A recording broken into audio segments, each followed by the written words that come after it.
अंशीमणी college Sanskrit professor जो आशिल्लो आज आमगेले आज एक रामनाम बदल एकादशी महात्म्य बदल एक 20 मिनिट आगे प्रवचन आसा एकादशी निमित्त आम्ही एक ब्राह्मणाचे प्रवचन नामस्मरण हरिनामस्मरण आता सगळे शांत रीतीने बसून कन्नडात सांगता किंवा ऐकून विनंती त्यानंतर एक 15-20 मिनिट भजन करेक्ट 8 गंटेक महापूजा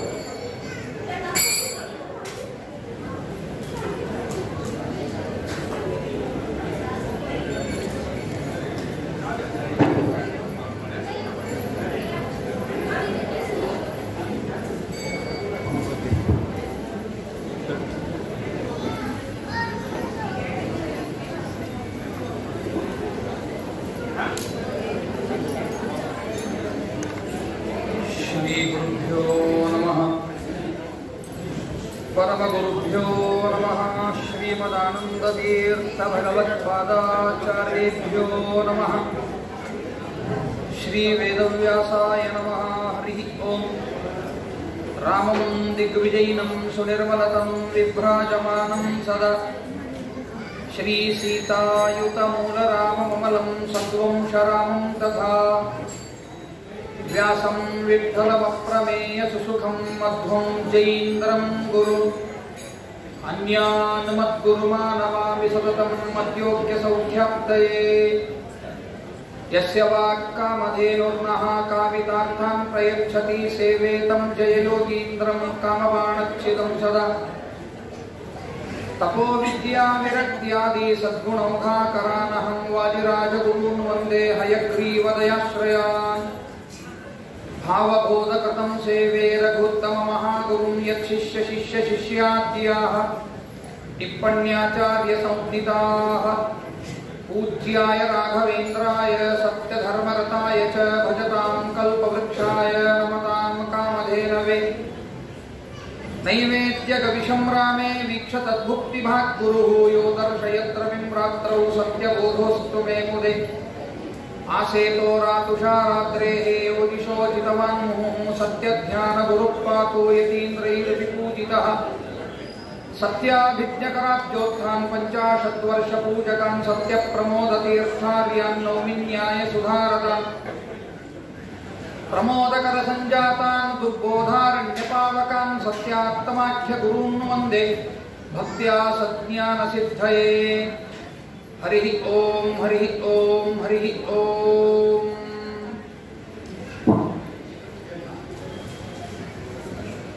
परम पूज्य महास्वामिಗಳಾದ ಶ್ರೀ ವಿದ್ಯಾಧೀಶ ತೀರ್ಥ ಶ್ರೀಪಾದಂಗಳವರ ಚರಣಾರವಿಂದಗಳಲ್ಲಿ ಹಾಗೂ ಶ್ರೀ ವಿದ್ಯಾಧಿರಾಜ ತೀರ್ಥ ಶ್ರೀಪಾದಂಗಳವರ ಚರಣಾರವಿಂದಗಳಲ್ಲಿ ಭಕ್ತಿಪೂರ್ವಕವಾದ ನಮಸ್ಕಾರಗಳನ್ನು ಸಲ್ಲಿಸ್ತಾ ಇವತ್ತಿನ ಪರ್ವಕಾಲದಲ್ಲಿ ಏಕಾದಶಿಯ ಮಹತ್ವ, ವಿಠ್ಠಲನ ಒಂದು ಮಹಿಮೆ, ಜೊತೆಗೆ ಸ್ವಾಮಿಗಳು ನಮ್ಮೆಲ್ಲರ ಸಾಧನೆಗಾಗಿ ಅಂತ ಶ್ರೀರಾಮ ಜಯ ರಾಮ ಜಯ ಜಯ ರಾಮ ಅಂತ ಏನು ಒಂದು ದೊಡ್ಡ ಜಪದ ಕ್ರಾಂತಿಯನ್ನ ಮಾಡ್ತಾ ಇದ್ದಾರೆ. ಅದರ ಕುರಿತಾಗಿ ಒಂದೆರಡು ವಿಷಯಗಳನ್ನು ತಿಳಿಯುವಂತಹ ಒಂದು ಪ್ರಯತ್ನವನ್ನು ನಾವು ಮಾಡೋಣ. ಮೊದಲನೆಯದಾಗಿ ನನಗೆ ಉಪನ್ಯಾಸ ಮಾಡಬೇಕು ಅಂದ್ರೆ ಮನಸ್ಸು ಬರ್ತಿಲ್ಲ. ಒಳ್ಳೆ ಕಾರ್ಯಕ್ರಮಗಳನ್ನು ನೋಡಿ ಮನಸ್ಸು ಆ ಕಡೆಗೆ ಹೋಗ್ತಾ ಇದೆ. ನಿಜವಾಗಿಯೂ ಪಂಢರಪುರದ ಆ ವಾತಾವರಣದಲ್ಲಿ ಇದ್ದೇವೆ. ವಿಠ್ಠಲ ಇಲ್ಲಿ ನಿಂತಿದ್ದಾನೆ, ಆ ವಿಠ್ಠಲನ ದರ್ಶನವನ್ನೇ ಮಾಡ್ತಾ ಇದ್ದೇನೆ ನಾನು ಎನ್ನುವಂತಹ ಒಂದು ಭಾವನೆ ಮೂಡ್ತಾ ಇತ್ತು. ಅದಕ್ಕಾಗಿ ಇಂಥ ಆಯೋಜಕರಿಗೆ ಮೊದಲು ನಾನು ಅಭಿನಂದನೆಗಳನ್ನು ಸಲ್ಲಿಸ್ತಾ, ಆ ನೃತ್ಯ ಆಗಲಿ ಅಥವಾ ಅದೆಲ್ಲ ವೇಷಭೂಷಣಗಳೆಲ್ಲವೂ ಕೂಡ ನಮ್ಮನ್ನು ಆ ಕಾಲಕ್ಕೆ ಕರೆದುಕೊಂಡು ಹೋದಂತೆ ಭಾಸವಾಗ್ತಾ ಇತ್ತು. ಶ್ರೀರಾಮ ಜಯ ರಾಮ ಜಯ ಜಯ ರಾಮ ಎಂಬತಕ್ಕಂತಹ ಒಂದು ಮಂತ್ರ. ರಾಮ ಅಂದ್ರೆ ಏನು? ಸಂಕ್ಷಿಪ್ತದಲ್ಲಿ ತಿಳಿಯೋದಾದ್ರೆ ಸ್ವಯಂ ರಮಯತಿ ಅನ್ಯಾನ್ ರಾಮಯತಿ ಇತಿ ರಾಮ. ರಾಮನ ಜಪವನ್ನ ಮಾಡೋದು ಯಾಕೆ? ರಾಮನಾಮದಲ್ಲಿ ಎಂತಹ ಒಂದು ಶಕ್ತಿ ಇದೆ ಅಂತ ತಿಳಿಯೋದಾದರೆ ಬಹಳ ಮಹತ್ವ ಇದೆ ರಾಮನಾಮದಲ್ಲಿ. ರಾಮ ಅನ್ನೋ ಶಬ್ದದ ಅರ್ಥ ಸ್ವಯಂ ರಮಯತಿ, ಅನ್ಯಾನ್ನ ರಾಮಯತಿ. ತಾನು ಸುಖವಾಗಿ ಇರ್ತಾನೆ, ಇನ್ನೊಬ್ಬರನ್ನ ಸುಖವಾಗಿ ಇಡುತ್ತಾನೆ, ಅವನು ರಾಮ. ವಾಲ್ಮೀಕಿಗಳು ಸುಮ್ಮನೆ ಹೆಸರನ್ನ ಇಟ್ಟದ್ದಲ್ಲ. ತಮ್ಮ ರಾಮಾಯಣದಲ್ಲಿ ತಾನು ಸುಖವಾಗಿ ಇರೋದು ಬಹಳ ಮಹತ್ವಪೂರ್ಣವಾಗಿರ್ತಕ್ಕಂತಹ ಅಂಶ. ನಾನು ಸುಖವಾಗಿ ಇರಬೇಕು, ನನ್ನೊಂದಿಗೆ ಇರತಕ್ಕಂತಹ ಸಮಾಜ ಏನಿದೆ ಈ ಸಮಾಜವೂ ಕೂಡ ಆನಂದವಾಗಿ ಇರಬೇಕು. ಅಂಥವನು ನಾಯಕನಾಗಬೇಕು. ರಾಮಾಯಣದ ಖಳನಾಯಕ ರಾವಣ.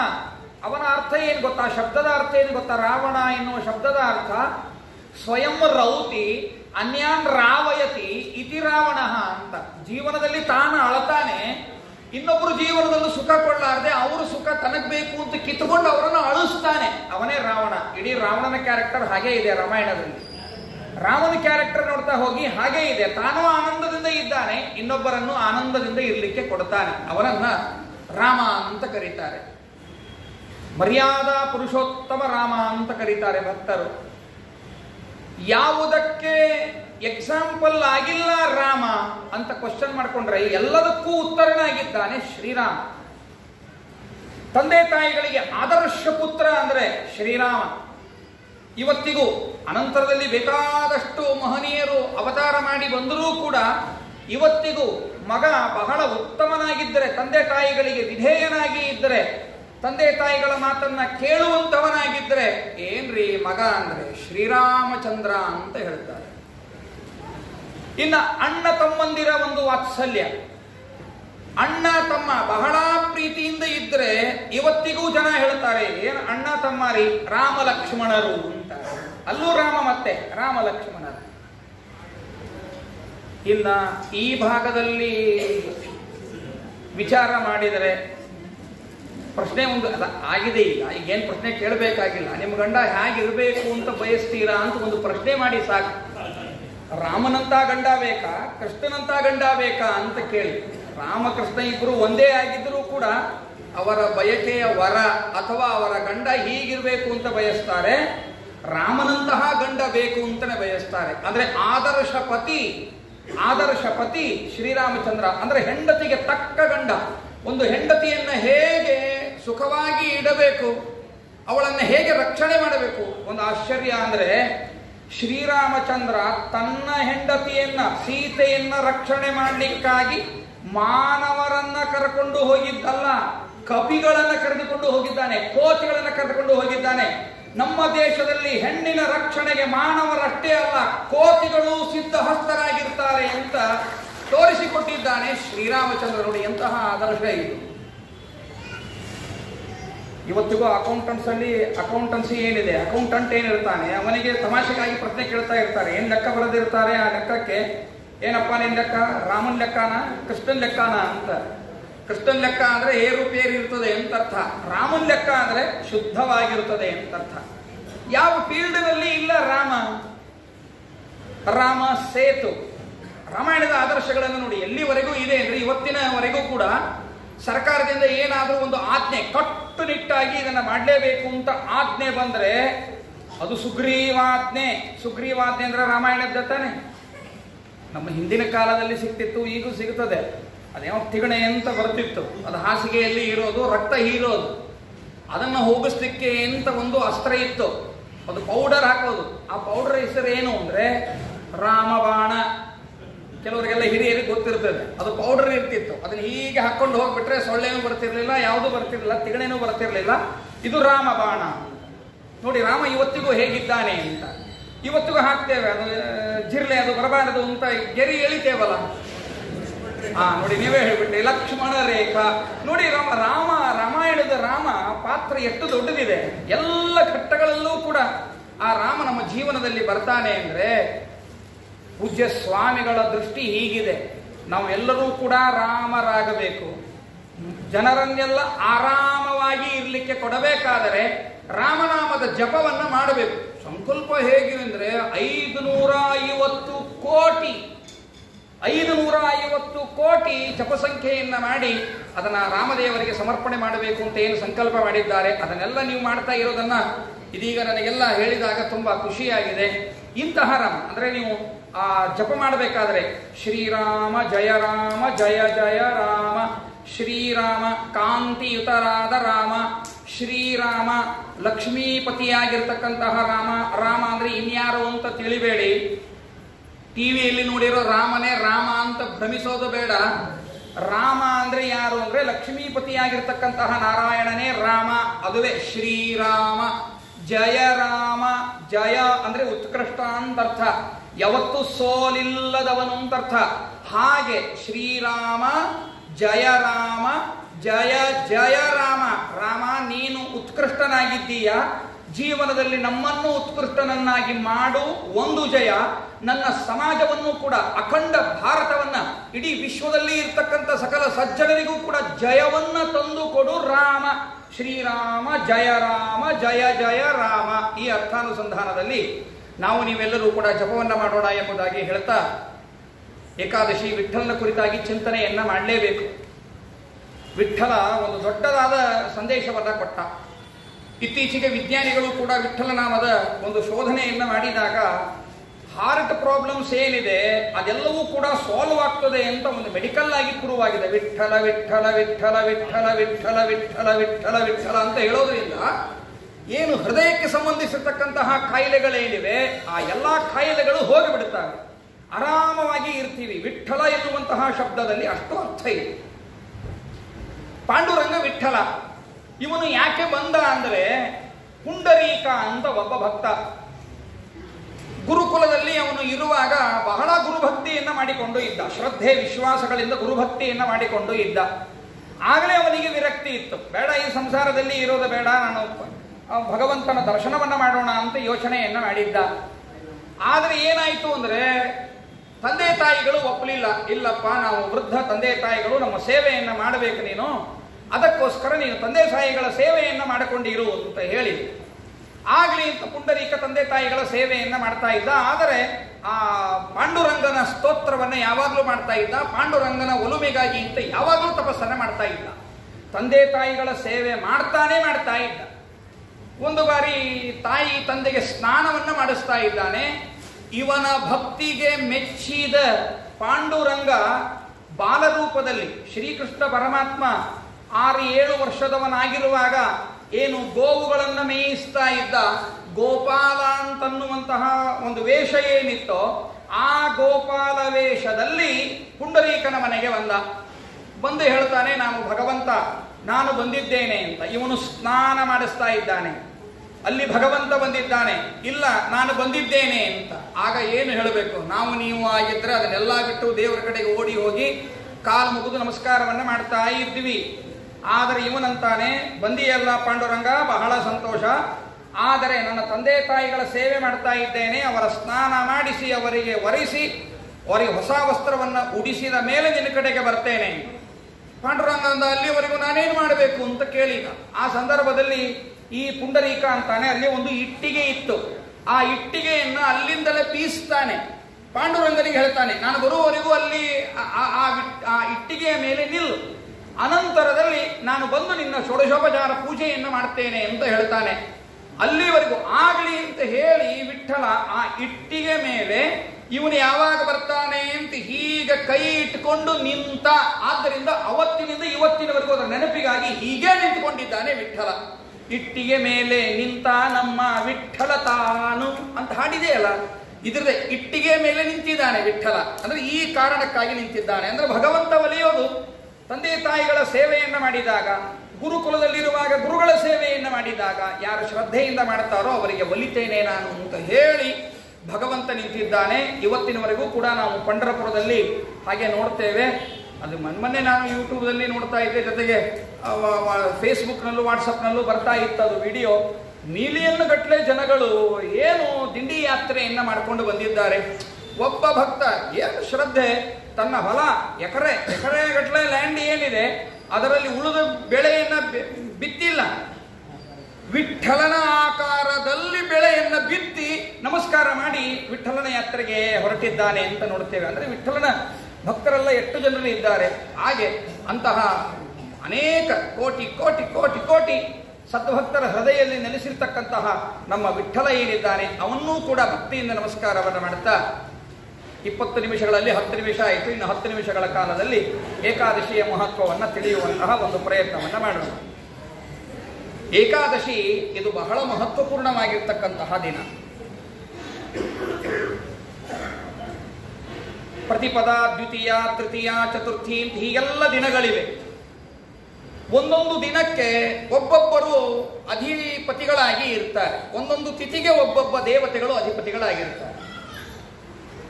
ದಶಮಿ, ಏಕಾದಶಿ, ದ್ವಾದಶಿ 3 ದಿನಗಳು ಬಂದಾಗ ಸಾಕ್ಷಾತ್ ಶ್ರೀಹರಿ ವಿಷ್ಣು ಹೇಳ್ತಾನೆ, ಈ 3 ದಿನಗಳ ಒಡೆಯ ನಾನೇ ಅಂತ. ಹೀಗಾಗಿ ದಶಮಿ, ಏಕಾದಶಿ, ದ್ವಾದಶಿ ಈ 3 ದಿನಗಳ ಒಡೆಯ ಶ್ರೀಹರಿ. ಅದಕ್ಕೆ ಈ 3 ದಿನಗಳಿಗೆ ಹರಿದಿನ ಅಂತಾರೆ.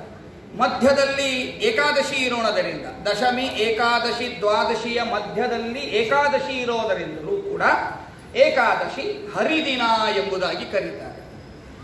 3 ದಿನಗಳ ಕಾಲ ಆಚರಣೆ ಮಾಡುವ ವ್ರತ ಆದ್ದರಿಂದಾಗಿ ದಿನತ್ರಯ ವ್ರತ ಅಂತಲೂ ಕರೀತಾರೆ. ಜೀವನದಲ್ಲಿ ತಪ್ಪುಗಳನ್ನು ಮಾಡ್ತೇವೆ, ಅನೇಕ ಪಾಪಗಳನ್ನು ಮಾಡ್ತೇವೆ. ಆ ಪಾಪಗಳನ್ನು ಪರಿಹಾರ ಮಾಡಿಕೊಳ್ಳಿಕ್ಕಾಗಿ ಅಂತ ಹೇಳಿ ಹುಟ್ಟಿದ ವ್ರತವೇ ಏಕಾದಶಿ ವ್ರತ. ಪದ್ಮಪುರಾಣದಲ್ಲಿ ಒಂದು ಕಥೆ ಬರುತ್ತದೆ. ಎಲ್ಲರೂ ಕೂಡ ಸಾಧನೆಯನ್ನ ಮಾಡಿ ಸ್ವರ್ಗಕ್ಕೆ ಹೋಗ್ತಾ ಇದ್ದು, ನರಕ ಖಾಲಿ, ನರಕದಲ್ಲಿ ಏನೂ ಇಲ್ಲ. ಆಗ ಯಮಧರ್ಮರಾಜನಿಗೂ ಸಂತೋಷ ಆಯಿತು. ಅಪ್ಪ ಏನಪ್ಪ, ಎಲ್ಲ ಸದ್ಭಕ್ತರು ಒಳ್ಳೆ ಸತ್ಕರ್ಮಗಳನ್ನು ಮಾಡಿ ಸ್ವರ್ಗಕ್ಕೆ ಹೋಗ್ತಾ ಇದ್ದಾರೆ, ಬಹಳ ಸಂತೋಷ ಅಂತ ಯಮಧರ್ಮರಾಜನು ಕೂಡ ಸಂತೋಷ ಪಟ್ಟ. ನನ್ನ ಲೋಕಕ್ಕೆ ಯಾರೂ ಬರಬಲ್ಲರಲ್ಲ ಅಂತ ಅವನಿಗೇನು ಬೇಜಾರಿಲ್ಲ, ಖುಷಿ ಇದೆ ಅವನಿಗೆ. ಆದರೆ ಕಲಿ ಅವನೇನು ಮಾಡಿದ್ದಾನೆ, ತುಂಬ ಸಂಕಟ ಆಗಲಿಕ್ಕೆ ಪ್ರಾರಂಭ ಆಯಿತು ಅವನಿಗೆ. ಅಯ್ಯೋ, ಯಾರೂ ಪಾಪನೇ ಮಾಡ್ತಾ ಇಲ್ಲಲ್ಲ, ಏನು ಮಾಡೋದು ಅಂತ ಯೋಚನೆಯನ್ನು ಮಾಡಿಲ್ಲ. ಆ ಸಂದರ್ಭದಲ್ಲಿ ಭಗವಂತನ ಕಡೆಗೆ ಹೋಗ್ತಾನೆ. ಹೋಗಿ ಭಗವಂತನಿಗೆ ಪ್ರಾರ್ಥನೆಯನ್ನು ಮಾಡ್ತಾನೆ. ಭಗವಂತ, ಯಾರೂ ತಪ್ಪು ಕೆಲಸಗಳನ್ನು ಮಾಡ್ತಾನೆ ಇಲ್ಲ, ಹೀಗಾಗಿ ನರಕಕ್ಕೆ ಹೋಗ್ತಾನೆ ಇಲ್ಲ. ಜನರನ್ನು ನರಕಕ್ಕೆ ಕಳಿಸೋದೇ ನನ್ನ ಕೆಲಸ. ನಾನು ಅವರಲ್ಲಿ ಕೆಟ್ಟ ಬುದ್ಧಿಯನ್ನು ಪ್ರಚೋದನೆ ಮಾಡಿ ಅವರನ್ನು ಈ ಸನ್ಮಾರ್ಗದಿಂದ ದೂರ ಸರಿಸಿ ಅವರನ್ನು ನರಕಕ್ಕೆ ಕಳಿಸೋದೇ ನನ್ನ ಕೆಲಸ. ಆದರೆ ನನಗೇನೂ ವ್ಯವಸ್ಥೆನೇ ಇಲ್ಲ ಅಂತ ಆಗಿ ಹೋಗಿದೆ, ಏನು ಮಾಡಬೇಕು ಅಂತ ಕೇಳಿದ. ಆ ಸಂದರ್ಭದಲ್ಲಿ ಆಗಲಿ ಅಂತ ಭಗವಂತ ಏನು ಮಾಡಿದ ಅಂದರೆ, ನಿನಗೆ ದಿನತ್ರಯ ವ್ರತದಲ್ಲಿ ನಾನಿದ್ದೇನೆ, ದಶಮಿ, ಏಕಾದಶಿ, ದ್ವಾದಶಿ ಈ 3 ದಿನಗಳಲ್ಲಿ ನಾನಿರ್ತೇನೆ. ಆ ದಿನತ್ರಯಗಳಲ್ಲಿ ಏಕಾದಶಿಯ ದಿವಸ ತಿನ್ನುವ ಪದಾರ್ಥಗಳು ಅಂತ ಏನಿವೆ, ಕುಡಿಯುವ ಪದಾರ್ಥಗಳು ಅಂತ ಏನಿವೆ, ಶಾಸ್ತ್ರದಲ್ಲಿ ವಿಹಿತವಾದದ್ದ. ಕುಡಿಯುವುದು ಅಂದ್ಕೊಂಡು ಇನ್ಯಾವುದನ್ನು ಊಹೆ ಮಾಡೋದು ಬೇಡ, ತಿನ್ನೋದು ಯಾವುದು ಅಂದ್ರೆ ಇನ್ಯಾವುದು ಊಹೆ ಮಾಡೋದು ಬೇಡ. ಅಂದರೆ ಶಾಸ್ತ್ರದಲ್ಲಿ ಸಮ್ಮತವಾಗಿರ್ತಕ್ಕಂತಹ ತಿನ್ನುವ ಕುಡಿಯುವ ಪದಾರ್ಥಗಳು ಅಂತ ಏನಿವೆ, ಅವೆಲ್ಲ ಪದಾರ್ಥಗಳಲ್ಲಿ ನೀನಿದ್ದು ಬಿಡು.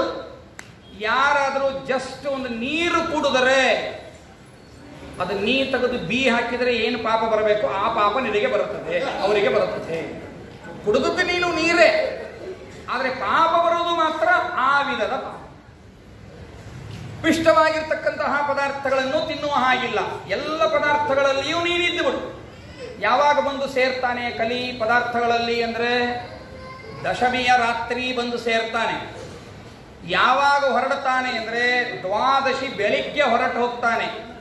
ಹೀಗಾಗಿ ದಶಮಿ ದಿವಸ ಊಟ ಮಾಡಿ ರಾತ್ರಿ ಒಂದು ಬಾರಿ ಫಲಹಾರವನ್ನು ಮಾಡಿಬಿಟ್ರೆ ಮುಗೀತು. ಮತ್ತೆ ತಿರ್ಗಾ ಆಹಾರವನ್ನು ಸ್ವೀಕಾರ ಮಾಡೋದು ಯಾವಾಗ ಅಂದರೆ ದ್ವಾದಶಿ ದಿವಸ ಬೆಳಿಗ್ಗೆ ದೇವರ ಪೂಜೆ ಮಾಡಿ ದೇವರಿಗೆ ಎಲ್ಲ ನೈವೇದ್ಯಕ್ಕೆ ಎಲ್ಲ ವಸ್ತುಗಳನ್ನು ಇಟ್ಟು ನೈವೇದ್ಯ ಮಾಡಿ ಅನಂತರದಲ್ಲಿ ತಾನು ಆಹಾರವನ್ನು ಸ್ವೀಕಾರ ಮಾಡೋದು ಅಂತ ಭಗವಂತ ಹೇಳಿದ. ಹೀಗಾಗಿ ಏಕಾದಶಿ ದಿವಸ ಪದಾರ್ಥಗಳಲ್ಲಿ ಸೇರಿಬಿಡ್ತಾನೆ ಕಲಿ. ಅವತ್ತೇನಾದರೂ ಸ್ವೀಕಾರ ಮಾಡಿಬಿಟ್ರೆ ಇಲ್ಲೂ ಆಟ ಆಡ್ತಾನೆ, ಅಲ್ಲೂ ಆಟ ಆಡ್ತಾನೆ. ಅಲ್ಲಿ ಹೋದರೆ ನರಕ, ಇಲ್ಲಿ ಇದ್ರೆ BP, ಶುಗರು ಎಕ್ಸೆಟ್ರಾ ಎಕ್ಸೆಟ್ರಾ. ಅಲ್ಲ, ಅದೇನು ಆಚಾರ್ಯ ನೀವೇನು ಹೇಳ್ತಿದ್ದೀರಿ, BP, ಶುಗರ್ ಬರ್ತದೆ ಅಂತ ಏನು ಹೇಳ್ತೀರಿ? ಏಕಾದಶಿ ಆಹಾರ ತಗೊಳ್ಳೋದ್ರಿಂದ BP, ಶುಗರ್ ಬರ್ತದೆ ಅಂತ ಏನು ಹೇಳ್ತೀರಿ ಅಂತ. ಪ್ರಾಯಶಃ ಎಲ್ಲ ಎಜುಕೇಟೆಡ್ ಇದ್ದೀರಿ ಇಲ್ಲಿ, ನನಗಿಂತ ಚೆನ್ನಾಗಿ ನಿಮಗೆ ಅರ್ಥ ಆಗ್ತದೆ. ಪೌರ್ಣಿಮಾ ಮತ್ತು ಅಮಾವಾಸ್ಯ ತಮಗೆಲ್ಲ ಗೊತ್ತಿದೆ. ಸಮುದ್ರ ಉಕ್ಕೇ ಇರ್ತದೆ. ಎಲ್ಲ ಕೋಸ್ಟಲ್ ಬೆಲ್ಟ್ನವರೇ ನೀವೆಲ್ಲ ಇರೋದ್ರಿಂದ ನಾನು ಹೇಳೋದು ನಿಮಗೇನು ಹೊಸದು ಅಂತ ಅನಿಸೋದಿಲ್ಲ. ಯಾಕೆ ಉಕ್ಕೇ ಇರ್ತದೆ? ಚಂದ್ರನ ಕಿರಣಗಳ ಪರಿಣಾಮದಿಂದಾಗಿ ಉಕ್ಕೇರುತ್ತದೆ. ಚಂದ್ರ ಮನಸ್ಸಿಗೆ ಕಾರಕ. ಬಹಳ ಡಿಟೇಲ್ ಹೇಳೋದಿದೆ, ಬೇಡ, ಸಂಕ್ಷಿಪ್ತದೊಳಗೆ ಹೇಳ್ತೇನೆ. ಜ್ಯೋತಿಷ್ಶಾಸ್ತ್ರದ ಪ್ರಕಾರ ಚಂದ್ರ ಮನಸ್ಸಿಗೆ ಕಾರಣ. ಮನಸ್ಸು ಸರಿ ಇದ್ರೆ ದೇಹ ಸರಿ ಇರುತ್ತದೆ. ಮನಸ್ಸು ಕಲುಷಿತಗೊಂಡ್ರೆ, ಮನಸ್ಸಿನೊಳಗೆ ವ್ಯತ್ಯಾಸ ಆದರೆ ದೇಹ ವ್ಯತ್ಯಾಸವಾಗ್ತದೆ. ಶ್ರೀಕೃಷ್ಣ ಪರಮಾತ್ಮ ಗೀತೆಯಲ್ಲಿ ಅದನ್ನೇ ಹೇಳಿದ್ದು, ಭಾಗವತದಲ್ಲೂ ಕೂಡ ಕಪಿಲನಾಮಕ ಭಗವಂತ ಅದನ್ನೇ ಹೇಳಿದ್ದು, ಮನಯೇವ ಮನುಷ್ಯಾಣ ಕಾರಣಂ ಬಂಧ ಮೋಕ್ಷಯೋ. ಮಧ್ವಾಚಾರ್ಯರು ಇದನ್ನು ಮೇಲಿಂದ ಮೇಲೆ ಕೋಟ್ ಮಾಡಿ ಹೇಳುತ್ತಾರೆ. ನಾವು ತಪ್ಪು ದಾರಿ ಹೋಗಿದ್ದೇವೆ ಅಂದರೆ ಇನ್ಯಾರೋ ಕಾರಣ ಅಲ್ಲ, ನಾವು ಒಳ್ಳೆ ದಾರಿಗಿದ್ದೇವೆ ಅಂದರೆ ಇನ್ಯಾರೋ ಕಾರಣ ಅಲ್ಲ. ಮನಯೇವ ಮನುಷ್ಯಾಣ, ಮನುಷ್ಯರ ಮನಸ್ಸೇ ಬಂಧನಕ್ಕೆ ಕಾರಣವಾಗಿದೆ, ಮನುಷ್ಯರ ಮನಸ್ಸೇ ಮೋಚನೆಗೂ ಕಾರಣವಾಗಿದೆ. ಅಂದರೆ ಮನಸ್ಸು ಬಹಳ ಪ್ರಧಾನಭೂತವಾಗಿರ್ತಕ್ಕಂಥದ್ದು. ಇಂತಹ ಮನಸ್ಸಿನ ಕಾರಕ ಚಂದ್ರ. ಜ್ಯೋತಿಷ್ಶಾಸ್ತ್ರದ ಪ್ರಕಾರ ಚಂದ್ರ ಈಗ ಪ್ರತಿ ದಿವಸಕ್ಕೆ 12 ಡಿಗ್ರಿ ಚಲನೆ ಇದೆ. ದಶಮಿಗೆ ಬಂದಾಗ 120 ಡಿಗ್ರಿ ಆಗ್ತದೆ. ಇದನ್ನು ವೈಜ್ಞಾನಿಕವಾಗಿ ಶೋಧನೆಯನ್ನ ಮಾಡ್ತಾ ಇದ್ವಿ, ಅರ್ಧದಲ್ಲಿ ನಿಂತಿದೆ, ಇನ್ನು ಮತ್ತೆ ಮುಂದೆ ಭಗವಂತ ಮುಂದುವರಿಸಬೇಕು. ನೀವು ಕೇಳಿ ಮುಂದುವರಿಸಿದ್ರು ಬಹಳ ಸಂತೋಷನೇ. ಸೂರ್ಯ, ಚಂದ್ರ, ಭೂಮಿ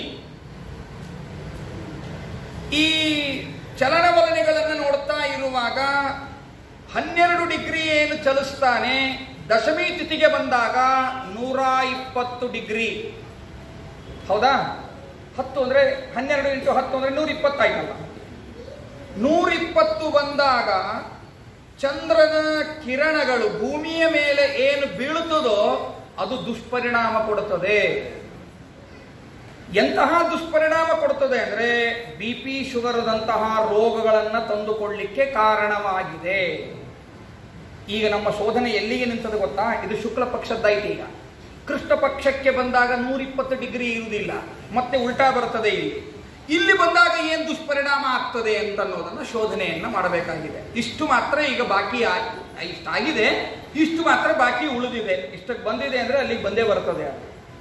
ಇವತ್ತು ನೋಡಿ, ನಾವೆಲ್ಲ ಪ್ರಾಯಶಃ ಏಕಾದಶಿಯನ್ನ ಊಟದಷ್ಟೇ ಉಪಹಾರ ಮಾಡ್ತೀವಿ. ಏಕಾದಶಿ ಉಪವಾಸ ಅಂತ ಹೇಳ್ತೇವೆ, ಅದು ಊಟದಷ್ಟೇ ಉಪಹಾರ. ನಮ್ಮಲ್ಲಿ ಒಂದು ಜೋಕ್ ಇದೆ. ಏಕಾದಶಿ ಇವತ್ತು ಏನು ಅಂದರೆ ಏನಿಲ್ಲ, ಸುಮ್ಮನೆ 1-2 kg ಕಿಚಡಿ, 1-2 ಡಜನ್ನು ಅಥವಾ 1-2 kg ಹಣ್ಣಿನ ರಸಾಯನ ತಡೆಯುವುದಿಲ್ಲಲ್ಲ, ಅದಕ್ಕಾಗಿ ಇಂತ ಒಂದು ಖರ್ಜೂರ ಮತ್ತೆ ಹೀಟ್ ಆಗಿಬಿಡ್ತದೆ, ಬೇಡ ಅಂತ 1-2 ಲೀಟರು ಹಾಲು ಇಷ್ಟು ಮಾತ್ರ ಸ್ವೀಕಾರ ಮಾಡ್ತೇವೆ ಅಂತ ಹೇಳ್ತಿರ್ತಾರೆ. ಅಂತ ಉಪನ್ಯಾಸನ ಹೇಗಿರ್ತದೆ ಗೊತ್ತಾ? ನಿಮಗೆಲ್ಲ ಉಪವಾಸ ಮಾಡಿ ಅಂತ ಹೇಳೋದು, ಸ್ವತಃ ನಾನು ಮಾತ್ರ ಉಪವಾಸ ಮಾಡ್ತಾನೆ ಇರುವುದಿಲ್ಲ. ಒಬ್ಬ ಹರಿಕಥೆಗಾರ ಹೀಗಿದ್ದಂತೆ, ಭಗವಂತನ ಕಥೆಯನ್ನು ಹೇಳ್ಕೊಂಡು ಸಂತೋಷವನ್ನು ಪಡಿಸ್ತಾ ಇದ್ದ ಎಲ್ಲರಿಗೂ ಕೂಡ. ನಾಳೆ ಏಕಾದಶಿ ಬರಬೇಕು, ಇವತ್ತು ಹೇಳಿದ ನಾಳೆ ದಿವಸ ಎಲ್ಲರೂ ಉಪವಾಸ ಮಾಡಬೇಕು, ಆಹಾರ ನೀರು ಏನೂ ಸ್ವೀಕಾರ ಮಾಡಬಾರದು ಅಂತ ಹೇಳಿ ಪಾಪ ಕುಳಿತ ಜನಗಳೆಲ್ಲ ಶ್ರದ್ಧೆ ವಿಶ್ವಾಸದಿಂದ ನಾಳೆ ಉಪವಾಸ ಮಾಡುವ ಅಂತ ಶ್ರದ್ಧೆಯಿಂದ ಕುಳಿತು. ಮಾರನೇ ದಿವಸ ಏಕಾದಶಿ ಬಂದಾದ ಮೇಲೆ ಹೆಂಡತಿನ ಉಪನ್ಯಾಸ ಕೇಳಿದ್ಲವಳು. ಆಗ ಇವನಂದ, ಇಲ್ಲ ಸ್ವಲ್ಪ ಹಸಿವೆ ಆಗ್ತಾ ಇದೆ, ಸ್ವಲ್ಪ ಏನಾದರೂ ಕೊಡು, ನೀರು ಕೊಡು. ಬರೇ ನೀರು ಕುಡಿದ್ರೆ ಸರಿ ಆಗುವುದಿಲ್ಲ, ನೀರು ಡೈಜೆಷನ್ ಆಗಲಿಕ್ಕೆ ಅಂತ ಬೇಕಲ್ಲ, ಅದಕ್ಕೆ ಸ್ವಲ್ಪ ಉಪ್ಪಿಟ್ಟು ಅಥವಾ ಇಡ್ಲಿ, ದೋಸೆ, ಅನ್ನ ಬೇಡ, ಮುಸರಿ ಆಗ್ತದೆ, ಅನ್ನ ಬೇಡ, ಇಡ್ಲಿ ಇರಲಿ, ದೋಸೆ ಇರಲಿ ಅಂತ ಹೇಳಿದ. ಅವಳಂತಾಳೆ, ಇಲ್ಲ ನಿನ್ನೆ ಉಪನ್ಯಾಸದಲ್ಲಿ ನೀವು ಹೇಳಿದ್ರಲ್ಲ, ಏನಂತ ಹೇಳಿದೆ ಅಂದ. ಇಲ್ಲ, ಯಾರು ಏಕಾದಶಿ ದಿವಸ ಉಪವಾಸ ಮಾಡಲಾರದೆ ಆಹಾರವನ್ನು ಸ್ವೀಕಾರ ಮಾಡ್ತಾರೋ ಅವರು ಸತ್ತ ಮೇಲೆ ನರಕಕ್ಕೆ ಹೋದಾಗ ನರಕದಲ್ಲಿ ಅಲ್ಲಿ ಒಂದು ಕಾದ ಕಬ್ಬಿಣದ ಕಂಬ ಇರುತ್ತದೆ. ಆ ಕಂಬವನ್ನು ನೀನು ಆಲಿಂಗನ ಮಾಡು ಅಂತ ಆ ಜೀವರಿಗೆ ಹೇಳ್ತಾನೆ. ಹೀಗಾಗಿ ಕಾದ ಕಬ್ಬಿಣದ ಆಲಿಂಗನವನ್ನು ಮಾಡಬೇಕಾಗ್ತದೆ, ಅದಕ್ಕೆ ಉಪವಾಸ ಮಾಡಿ ಅಂತ ನೀವು ಹೇಳಿದ್ರಲ್ಲ. ಹೌದು, ಹಾಗಿದೆ, ಹಾಗೆ ಹೇಳಿದೆ ಅಂತ. ಅಲ್ಲ, ಮತ್ತೆ ನೀವು ಈಗ ಇಡ್ಲಿ, ಉಪ್ಪಿಟ್ಟು, ದೋಸೆ ಇದನ್ನೆಲ್ಲ ತಿಂದುಬಿಟ್ರೆ ನಿಮಗೆ ಆ ಕಾದ ಕಬ್ಬಿಣದ ಆಲಿಂಗನ ಇಲ್ವಾ ಅಂತ ಕೇಳಿದ್ಲು ಹೆಂಡತಿ. ಆಗ ಇವನು ಒಳ್ಳೆ ಮಾತುಗಾರ ಹೇಳಿದ, ಇಲ್ಲ, ಉಪನ್ಯಾಸಕ್ಕೆ ಕುಳಿತವರೆಲ್ಲ ನನಗಿಂತ ವಯಸ್ಸಾದವರು, ಬರೋದು ರಿಟೈರ್ಡ್ ಆದವರೇ ಅಲ್ವಾ, ಹೀಗಾಗಿ ವಯಸ್ಸಾದವರು ಇವರೆಲ್ಲ ಮೊದಲು ಹೋಗ್ತಾರೆ, ಮೊದಲು ಹೋಗಿ ಆಲಿಂಗನ ಮಾಡಿ ಮಾಡಿ ಮಾಡಿ ಆಗ್ತದೆ, ನಾನು ಹೋಗೋದ್ರೊಳಗೆ ಆರಿ ಹೋಗಿರ್ತದೆ, ಅದೇನು ಚೀಟಿ ಇರುವುದಿಲ್ಲ, ನನಗೆ ಕೊಡು ಅಂತ ಕೇಳಿದ್ನಂತೆ. ಹೀಗೆಲ್ಲ ಇರಬಾರ್ದು. ನಿಮಗೆ ಉಪವಾಸ ಮಾಡಿ ಅಂತ ಹೇಳುವ ಮೊದಲು ನಾನು ಉಪವಾಸವನ್ನ ಮಾಡಬೇಕು. ಯಾಕೆ ಅಂದ್ರೆ ಕಲಿಯ ಬಾಧೆ ನಮಗೆ ಯಾರಿಗೂ ಆಗಬಾರದು ಎನ್ನುವಂತಹ ದೃಷ್ಟಿಯಿಂದಾಗಿ ಏಕಾದಶಿ ಆಚರಣೆ ಅಂತ ಬಂದಿದೆ. ಇಂದ್ರ ವೃತ್ರಾಸುರನನ್ನು ಸಂಹಾರ ಮಾಡುವಂತಹ ಒಂದು ಶಕ್ತಿ ಅವನಿಗೆ ಬಂದದ್ದು ಕಾರಣ ಏನು ಅಂದ್ರೆ ಈ ಏಕಾದಶಿ ವ್ರತವನ್ನ ಆಚರಣೆ ಮಾಡಿದ್ದು. ಇವತ್ತಿನ ಏಕಾದಶಿಯ ಮಹತ್ವವನ್ನ 2 ನಿಮಿಷಗಳಲ್ಲಿ ತಿಳಿಯುವಂತಹ ಪ್ರಯತ್ನವನ್ನ ಮಾಡೋಣ. ಇವತ್ತಿನ ಏಕಾದಶಿಗೆ ಶಯನೀ ಏಕಾದಶಿ ಅಂತಾರೆ, ಅಥವಾ ಪದ್ಮಾ ಏಕಾದಶಿ ಅಂತಲೂ ಕರೀತಾರೆ. ಈ ಏಕಾದಶಿಗೆ ಯುಧಿಷ್ಠಿರ ಪ್ರಶ್ನೆಯನ್ನ ಮಾಡಿದ ಶ್ರೀಕೃಷ್ಣ ಪರಮಾತ್ಮನಿಗೆ. ಆಗ ಅವನು ಉತ್ತರವನ್ನ ಹೇಳುವಂತಹ ಒಂದು ಸಂವಾದ ರೂಪದಲ್ಲಿ ಇರ್ತಕ್ಕಂಥದ್ದು. ಮಾಂಧಾತ ಅಂತ ಪ್ರಾತಸ್ಮರಣೀಯ ರಾಜ, ನಿಮಗೆಲ್ಲ ಗೊತ್ತಿದೆ. ಇವ್ರದೆಲ್ಲ ಸ್ಮರಣೆಯನ್ನ ಮಾಡಬೇಕು. ಮಾಂಧಾತ, ನೌಷ, ಅಂಬರೀಷ, ಸಗರ ಇವರೆಲ್ಲ ಏನಿದ್ದಾರೆ ಮಹಾನ್ ಭಗವದ್ ಭಕ್ತರು. ಇಂತಹ ಮಾಂಧಾತ ರಾಜನಾಗಿರುವಾಗ ಒಮ್ಮೆ ಏನಾಗಿಬಿಡ್ತು ಅಂದ್ರೆ 3 ವರ್ಷಗಳ ಕಾಲ ಮಳೆನೇ ಆಗಲಿಲ್ಲ. ಮೋಡಗಳ ಬಿತ್ತನೆ ಎನ್ನುವ ಸೈನ್ಸ್ ಅವತ್ತು ಗೊತ್ತಿರಲಿಲ್ಲ ಪಾಪ ಜನರಿಗೆ. ಸುಳ್ಳೆ ಅದು ಮೋಡಗಳ ಬಿತ್ತನೆ ಎನ್ನುವಂತಹ ನೆಪದಲ್ಲಿ ಇವತ್ತೇನೇನೋ ಆಗ್ತಾ ಇದೆ. ಅಂತೂ ಅವತ್ತು ಪಾಪ 3 ವರ್ಷಗಳ ಕಾಲ ಮಳೆ ಇಲ್ಲ, ಹೀಗಾಗಿ ಬೆಳೆ ಇಲ್ಲ, ಕುಡಿಯಲು ನೀರಿಲ್ಲ, ಪ್ರಜೆಗಳೆಲ್ಲ ಪರಿತಪಿಸ್ತಾ ಇದ್ದಾರೆ. ರಾಜನ ಕಡೆಗೆ ಬಂದು ಹೇಳಿದರು, ರಾಜ ನೀನೇನೋ ತಪ್ಪು ಮಾಡಿದ್ರೆ ಹೀಗಾಗ್ತದೆ, ಹುಡುಕಾಡ್ತಾ ಇದ್ದೇವೆ, ನೋಡ್ತಾ ಇದ್ದೇವೆ, ನಿನ್ನಿಂದ ಒಂದು ತಪ್ಪುಗಳು ನಮಗೆ ಕಾಣ್ತಾ ಇಲ್ಲ, ಆದರೆ ಮಳೆ ಮಾತ್ರ ಆಗ್ತಾ ಇಲ್ಲ ಅಂದ್ರೆ ಏನೋ ಒಂದು ನಡೆದಿದೆ, ದಯವಿಟ್ಟು ಇದನ್ನು ನೀನು ಶೋಧನೆಯನ್ನ ಮಾಡಬೇಕು. ಆಗ್ಲಿ ಎಂದ. ಒಳ್ಳೇದು ಹೇಳಿದ್ದೀರಾ, ನಾನು ಶೋಧನೆಯನ್ನ ಮಾಡ್ತೇನೆ ಅಂತ ಯೋಚನೆ ಮಾಡಿದ. ನಾನು ಏನ್ ತಪ್ಪು ಮಾಡಿದ್ದೇನೆ, ಮಳೆ ಯಾಕೆ ಆಗ್ತಿಲ್ಲ ಅಂತ ಯೋಚನೆ ಮಾಡಿದ. ಪಾಪ ಅವನಿಗೆ ಏನ್ ತೋಚಲೇ ಇಲ್ಲ, ನಾನು ಏನ್ ತಪ್ಪು ಮಾಡಿದ್ದೇನೆ ಅಂತ ಅವನಿಗೆ ತೋಚಲೇ ಇಲ್ಲ. ಎಲ್ಲ ಒಳ್ಳೆಯ ಕಾರ್ಯಗಳನ್ನೇ ಮಾಡ್ತಾ ಇದ್ದ ಪಾಪ ಮಂದಾತ. ಅವನಿಗೆ ಅನ್ನಿಸ್ತು ಇದು ನನಗೆ ಅರ್ಥ ಆಗುವುದಿಲ್ಲ, ಹಾಗಾದ್ರೆ ಜ್ಞಾನಿಗಳ ಬಳಿ ಹೋಗಿ ಕೇಳುವ ಅಂತ ಸಂಚಾರ ಮಾಡ್ತಾ ಹೋದ. ಒಂದು ಅರಣ್ಯ ಪ್ರದೇಶಕ್ಕೆ ಬಂದ. ಅಲ್ಲೊಂದು ಉಪವನವನ್ನ ನೋಡಿದ, ಅಲ್ಲೊಂದು ಆಶ್ರಮವನ್ನ ನೋಡಿದ. ಆಶ್ರಮದಲ್ಲಿ ಮಹರ್ಷಿಗಳನ್ನ ನೋಡಿದ. ಆ ಮಹರ್ಷಿಗಳ ಹೆಸರು ಅಂಗೀರಸರು ಅಂತ. ಅಂಗೀರಸರ ಕಡೆಗೆ ಬರ್ತಾನೆ. ಮಾಂಧಾತ ಬಂದಿದ್ದಾನೆ ಅಂತ ಗೊತ್ತಾಗಿ ಅವರು ಕೂಡ ಉಪಚರಿಸಿದರು. ಅವರಿಗೆ ನಮಸ್ಕಾರವನ್ನ ಮಾಡಿ ಕೇಳ್ತಾನೆ, ಸ್ವಾಮಿ ನಾನು ಯಾಕೆ ಬಂದಿದ್ದೇನೆ ಅಂತ ತಮಗೆ ಗೊತ್ತಾಗಿರುತ್ತದೆ. 3 ವರ್ಷಗಳ ಕಾಲ ಆಯಿತು, ನನ್ನ ರಾಜ್ಯದಲ್ಲಿ ಮಳೆ ಇಲ್ಲ, ಹೀಗಾಗಿ ಬೆಳೆ ಇಲ್ಲ, ಜನರೆಲ್ಲರೂ ಕೂಡ ದುಃಖದಿಂದ ಇದ್ದಾರೆ, ನನ್ನ ರಾಜ್ಯದಲ್ಲಿ ದುಃಖದಿಂದ ಇರಬಾರದು, ಅದಕ್ಕೋಸ್ಕರ ನನ್ನಿಂದ ಏನು ತಪ್ಪಾಗಿದೆ ದಯವಿಟ್ಟು ತಾವು ದಿವ್ಯ ದೃಷ್ಟಿಯಿಂದ ನೋಡಿ ಹೇಳಬೇಕು ಅಂತ ಕೇಳಿ. ಆಗ ಅಂಗೀರಸರು ದಿವ್ಯ ದೃಷ್ಟಿಯಿಂದ ನೋಡ್ತಾರೆ, ರಾಜ ನಿಂದೇನೂ ತಪ್ಪಿಲ್ಲ, ಜನ್ಮಾಂತರದ್ದೇನೋ ಚಿಕ್ಕ ಪುಟ್ಟ ಕರ್ಮ ಇರ್ತದೆ, ಆದರೆ ನಿನ್ನ ರಾಜ್ಯದಲ್ಲಿ ಇದು ಬಹಳ ಮಹತ್ವಪೂರ್ಣವಾಗಿರ್ತಕ್ಕಂತಹ ಅಂಶ. ಆದರೆ ನಿನ್ನ ರಾಜ್ಯದಲ್ಲಿ ಒಬ್ಬ ವ್ಯಕ್ತಿ ತಪಸ್ಸು ಮಾಡಲಿಕ್ಕೆ ಅನರ್ಹನಾಗಿರ್ತಕ್ಕಂತಹ ವ್ಯಕ್ತಿ ತಪಸ್ಸು ಮಾಡ್ತಾ ಇದ್ದಾನೆ. ಬಿಡಿಸಿ ಹೇಳೋದಾದ್ರೆ ಯಾರು ಯಾವುದರ ಅರ್ಹತೆಯನ್ನ ಪಡೆದಿರ್ತಾರೋ ಅವರು ಅದನ್ನ ಮಾಡಿದ್ರೇನೆ ಚೆನ್ನಾಗಿರ್ತದೆ. ಸಿವಿಲ್ ಇಂಜಿನಿಯರ್ ಏನು ಅವನು ಚೆನ್ನಾಗಿ ಸಿವಿಲ್ ಅಧ್ಯಯನ ಮಾಡಿದ್ರೇನೆ ಕನ್ಸ್ಟ್ರಕ್ಷನ್ ಮಾಡಲಿಕ್ಕೆ ಕೆಲಸ ಮಾಡಲಿಕ್ಕೆ ಹೋದ್ರೆ ಸರಿ ಇರ್ತದೆ. ಇಂಜಿನಿಯರಿಂಗ್ ಅಲ್ಲ, ಸೈನ್ಸ್ ಫೀಲ್ಡೇ ಇಲ್ಲ, BA ಪಾಸ್ ಆದ ವ್ಯಕ್ತಿ ನಾನು ಕನ್ಸ್ಟ್ರಕ್ಷನ್ ಮಾಡ್ತೇನೆ ಅಂದ್ರೆ ಸರಿ ಹೋಗ್ತದ? ಆ ಕನ್ಸ್ಟ್ರಕ್ಷನ್ ಸರಿ ಇರ್ತದ? ಇಲ್ಲ. MBBS ಮಾಡಿದ್ರೇನೆ ಡಾಕ್ಟರ್ ಆಗಬೇಕು. MBBS ಮಾಡದೆ ಹೋದರೆ ಆ ವೈದ್ಯಕೀಯ ಕ್ಷೇತ್ರದ ಆಯುರ್ವೇದದ್ದು ಇರ್ಬೋದು, BAMS ಆಗಿರ್ಬೋದು. ಅಂತೂ ಮೆಡಿಕಲ್ ಫೀಲ್ಡ್ಗೆ ಏನು ಓದಬೇಕೋ ಅದನ್ನು ಓದಿದ್ರೇನೆ ಅವನು ವೈದ್ಯನಾಗಲಿಕ್ಕೆ ಅರ್ಹನಾಗ್ತಾನೆ ಹೊರತು ಸುಮ್ಮನೆ ಬೇರೆಯವರೆಲ್ಲ ವೈದ್ಯರಾದರೆ ಹೋದ ಪೇಷಂಟ್ಗಳೆಲ್ಲ ಅಲ್ಲೇ ಭೇಟಿ ಆಗ್ಬೇಕೆಲ್ಲರೂ. ಈ ಹಾಸ್ಪಿಟಲ್ಗೆ ಹೋದವರೆಲ್ಲ ಅಲ್ಲೇ ಭೇಟಿ. ನೀವು ಆ ಹಾಸ್ಪಿಟ್ಲಿಗೆ ಹೋಗಿದ್ರಾ, ನೀವು ಆ ಹಾಸ್ಪಿಟ್ಲಿಗೆ ಹೋಗಿದ್ರಾ, ಅಲ್ಲ ಹೋಗಿದ್ದಕ್ಕೆ ಇಲ್ಲಿ ಬಂದೀವಿ ಅಂತ ಹೇಳಬೇಕಾದ ಪ್ರಸಂಗ ಬರ್ತದೆ ಅಲ್ಲ. ಆದ್ದರಿಂದಾಗಿ ಯಾರು ಯಾವುದನ್ನು ಮಾಡಬೇಕು ಅವರು ಅದನ್ನು ಮಾಡಿದ್ರೇನೆ ಸಮಾಜ ಸ್ವಾಸ್ಥ್ಯವಾಗಿ ಇರುತ್ತದೆ. ಹಾಗಾಗಿಲ್ಲ. ಆದ್ದರಿಂದಾಗಿ ನೀನು ಏನಕೇನ ಪ್ರಕಾರೇಣ ಅವನನ್ನು ಸಂಹಾರ ಮಾಡಿದರೆ ದೇಶದಲ್ಲಿ ಮಳೆ ಆಗ್ತದೆ, ಬೆಳೆ ಆಗ್ತದೆ ಅಂತ ಅವನಂದ ಏನೋ ಒಂದು ತಪಸ್ಸು ಮಾಡ್ತಾ ಇದ್ದಾನೆ ಅನ್ನೋ ಕಾರಣಕ್ಕಾಗಿ ಅವನನ್ನ ಕೊಲ್ಲಿಕ್ಕೆ ಬರುವುದಿಲ್ಲ. ಅವನೇನಾದರೂ ಬೇರೆ ಮತ್ತೆ ನಾನು ಕೊಲ್ಲಿಕ್ಕೆ ಒಬ್ಬ ರಾಜ ಸಂಹಾರ ಮಾಡಲಿಕ್ಕೆ ಯಾವ ತಪ್ಪನ್ನು ಮಾಡಬೇಕು ಆ ತಪ್ಪವನ್ನು ಮಾಡಿದರೆ ನನಗೆ ಸಂಹಾರ ಮಾಡಲಿಕ್ಕೆ ಆಗ್ತದೆ. ಇಲ್ಲೇ ಹೋದರೆ ಹೇಗಾಗ್ತದೆ ಗುರುಗಳೇ, ನೀವೇ ಹೇಳಿ ನೋಡುವ. ಅದಕ್ಕಾಗಿ ಇದು ಬೇಡ, ಸಂಹಾರ ಮಾಡುವುದು ಬೇಡ, ಬೇರೆ ಒಂದು ಉಪಾಯ ಇದ್ರೆ ಹೇಳಿ ಅಂತ ಕೇಳಿದ. ಆಗ ಅಂಗೀರಸರು ಹೇಳ್ತಾರೆ, ಬೇರೆ ಉಪಾಯ ಅಂದ್ರೆ ಹಾಗಾದರೆ ಮುಂದೆ ಆಷಾಢ ಮಾಸದ ಶುಕ್ಲ ಪಕ್ಷದ ಏಕಾದಶಿ ಪದ್ಮಾ ಏಕಾದಶಿ ಅಂತ ಬರ್ತದೆ. ಆ ಏಕಾದಶಿ ದಿವಸ ನೀನೂ ಉಪವಾಸ ಮಾಡು, ನಿನ್ನ ರಾಜ್ಯದ ಜನರೆಲ್ಲರೂ ಕೂಡ ಉಪವಾಸವನ್ನ ಮಾಡಲಿ. ಯಾರು ಕೂಡ ನೀನೊಬ್ಬನ ಉಪವಾಸ ಮಾಡುವುದಲ್ಲ, ನಿನ್ನ ರಾಜ್ಯದ ಎಲ್ಲ ಪ್ರಜೆಗಳೂ ಕೂಡ ಉಪವಾಸವನ್ನ ಮಾಡಿದರೆ ಮಳೆ ಆಗ್ತದೆ, ಬೆಳೆ ಬರ್ತದೆ, ಆಗ ಸುಭಿಕ್ಷೆಯಿಂದ ಇರ್ತದೆ ಅಂತ ಹೇಳಿದಾಗ, ಮತ್ತೆ ಶಯನಿ ಏಕಾದಶಿ ಅಂತ ಯಾಕೆ ಕರೀತಾರೆ ಅಂದರೆ, ಪರಮಾತ್ಮ ಇವತ್ತು ಯೋಗ ನಿದ್ರೆಗೆ ಶಯನ, ಯೋಗ ನಿದ್ರೆಗೆ ಜಾರ್ತಾನೆ. ಆದ್ದರಿಂದಾಗಿ ವಿಷ್ಣು ಶಯನ, ಯೋಗ ನಿದ್ರೆಗೆ ಶಯನಕ್ಕೆ ಜಾರ್ತಾನೆ. ಆದ್ದರಿಂದ ಶಯನಿ. ಈ ಏಕಾದಶಿ ಮಾಂಧಾತನಿಂದಾಗಿ ಇದು ಜಗತ್ತಿಗೆ ಬಂತು. ಆದ್ದರಿಂದಾಗಿ ಪದ್ಮಾ ಏಕಾದಶಿ ಎಂಬುದಾಗಿ ಹೆಸರು. ಸಮಯ ಮೀರಿತು. ಇಂತಹ ಏಕಾದಶಿಯ ಆಚರಣೆ ಬರೀ ಇವತ್ತೊಂದು ದಿವಸ ಮಾತ್ರ ಉಪವಾಸ ಇರೋದು ಅಂತಲ್ಲ, ಪ್ರತಿ ಏಕಾದಶಿಯೂ ಕೂಡ ಉಪವಾಸವನ್ನು ಮಾಡಿದರೆ ನಮ್ಮ ಮನೆಯೂ ಶ್ರೀಮಂತವಾಗ್ತದೆ, ರಾಷ್ಟ್ರವೂ ಶ್ರೀಮಂತವಾಗ್ತದೆ. ಸುಮ್ಮನೆ ಒಂದು ಜಸ್ಟ್ ನಾರ್ಮಲ್ ಕ್ಯಾಲ್ಕುಲೇಷನ್ ಹೇಳೋದಾದರೆ, ಒಂದು ಮನೆಗೆ ಏಕಾದಶಿಯ ದಿವಸ ಒಬ್ಬ ಮನುಷ್ಯನಿಗೆ 100 ರೂಪಾಯಿ ಖರ್ಚಾಗ್ತದೆ ಅಂತ ಯೋಚನೆ ಮಾಡೋಣ. 2 ಊಟ, 1 ನಾಷ್ಟ, ಇಷ್ಟಕ್ಕೆ ಒಂದು 100 ರೂಪಾಯಿ ಖರ್ಚಾಗ್ತದೆ. ಮನೆಯಲ್ಲಿ 5 ಜನ ಇದ್ದೇವೆ ಅಂದರೆ ಒಂದು ಏಕಾದಶಿಗೆ 500 ರೂಪಾಯಿ. ತಿಂಗಳಿಗೆ 2 ಏಕಾದಶಿ, 1,000 ರೂಪಾಯಿ ಒಂದು ಸಿಲಿಂಡರ್ ಬರ್ತದೆ ಒಂದು ತಿಂಗಳಿಗೆ ಅಲ್ಲ. 12 ತಿಂಗಳಿಗೆ ಎಷ್ಟಾಗ್ತದೆ? ಭಾರತ ದೇಶದಲ್ಲಿ ಒಟ್ಟು ಜನಸಂಖ್ಯೆ ಇದೆ, ಇಂಟು ಮಾಡಿದರೆ, ಇಂಟು ಮತ್ತೆ 12 ತಿಂಗಳುಗಳು ಅಂತ ಹಾಕಿದರೆ ಎಷ್ಟು ಕೋಟಿ ಉಳಿತಾಯ ಆಗ್ತದೆ ಅಂತ ಯೋಚನೆ ಮಾಡಿದ್ರು ಸಾಕು. ಶ್ರೀಮಂತ ರಾಷ್ಟ್ರ.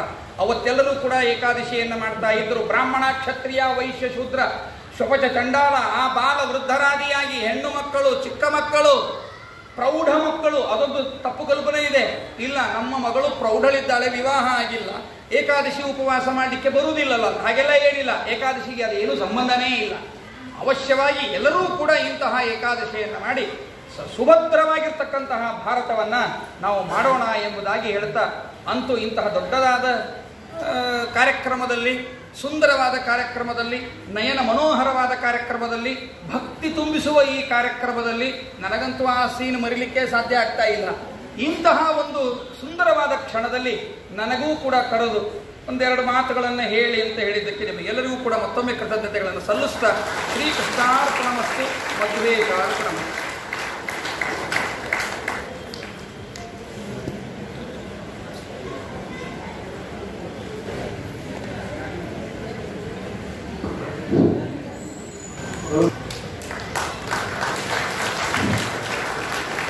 आता मोकळ कार्यक्रम आहे.